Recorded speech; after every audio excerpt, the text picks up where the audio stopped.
Hello, everyone. We are up to Mark chapter 3. My daughter's laughing at me. Um, how are you?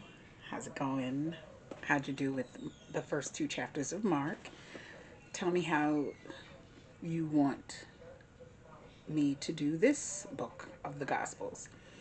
But I have my phone because my Bible is in my room and I'm actually in the kitchen.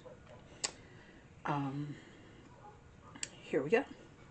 Jesus entered the synagogue again, and a man was there who had a shriveled hand. In order to accuse him, they were watching him closely to see whether he would heal the man on Sabbath. He told the man with the shriveled hand, "Stand before us." Then he said to him, "Is it lawful to do good on the Sabbath or to do evil, to save life or to kill?" But they were silent. After looking around at them with anger, he was grieved at the hardness of their hearts and told the man, "Stretch out your hand." So he stretched it out, and his hand was restored. Immediately the Pharisees went out and started plotting with the Herodians against him, how they might kill him.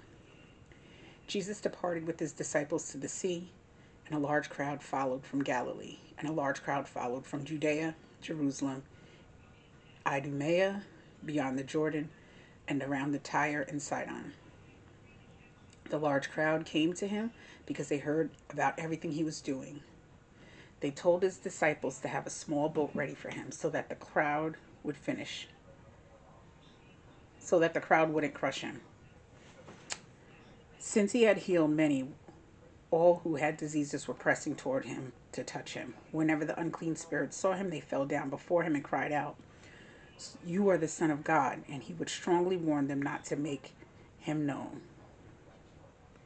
Jesus went up to the mountain and summoned those he wanted, and they came to him. He appointed 12, among whom he also named apostles, to be with him, to send them out to preach, and to have the authority to drive out demons. He appointed 12. To Simon he gave the name Peter, and to James the son of Zebedee, and to his brother John he gave the name Boanerges, that is, sons of thunder.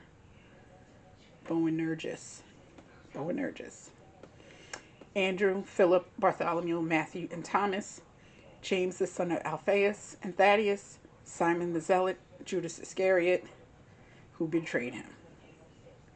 Jesus entered the house, and the crowd gathered again so that they were not even able to eat. When his family heard this, they set out to restrain him because they said, "He's out of his mind." Scribes who had come down from Jerusalem said, "He is possessed by Beelzebub, and he drives out demons by the ruler of demons." So he summoned them and spoke to them in parables. "How can Satan drive out Satan? If a kingdom is divided against itself, that kingdom cannot stand. If a house is divided against itself, that house cannot stand. If Satan opposes himself and is divided, he cannot stand, but is finished. But no one can enter a strong man's house and plunder his possessions unless he first ties up the strong man. Then he can plunder the house. Truly I tell you, people will be forgiven for all sins and whatever blasphemies they utter. But whoever blasphemes against the Holy Spirit never has forgiveness, but is guilty of an eternal sin."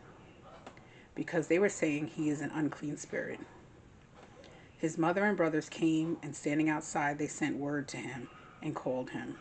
A crowd was sitting around him and told him, "Look, your mother and brothers and your sisters are outside asking for you." He replied to them, "Who are my mothers and my brothers?"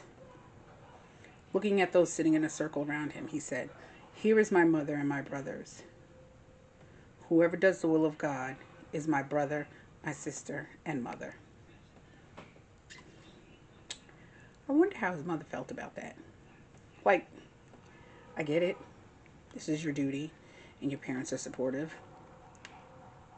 However, I don't know. I don't think I would be happy if my daughter was like, "Nah, everybody's my mom." Like, however, comma plus, semicolon, whatever.